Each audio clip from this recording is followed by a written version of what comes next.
Me sa pashur nga ajo harta të cilën e kishin botu me këtë dokument, ndonë se ideja tyne ka qenë se peja është të pasur me trashëgimi, edhe të lujshme, edhe të pa lujshme, edhe natyrore.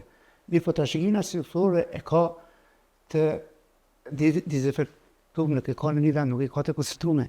Ne kemi kua, shtëpia qytetare, në vendet të ndryshme, kemi hamamin, i kemi xhamiat, asnjë xhami se kemi në vend. Të gjitha xhamiat janë në vende të ndryshme, në pjesë të ndryshme, në lagje të ndryshme po si duket këta në bazë për shembull, po marr shembull, prej muzeut,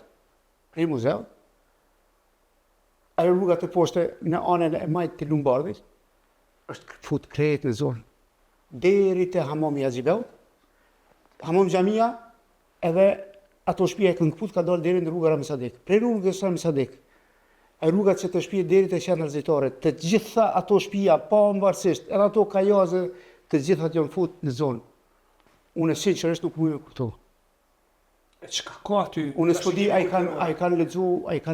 Çka ka aty trashëgimi kulturor? Me dijet e nuk ka shtëpia, ka ndërtesa, ka të cilat nuk kanë asnjë element, as më të voglin që të futen në mbrojtje, ose të futen në një zonë me interes të veçantë, sepse sipas ligjit kemi të drejtë edhe nëse shohim një zonë që po shkon drejt shkatrimit, me fut jo në mbrojtje, por zonë të interesit të veçantë. Edhe mandej rregullohet me udhëzim administrativ edhe ruhet.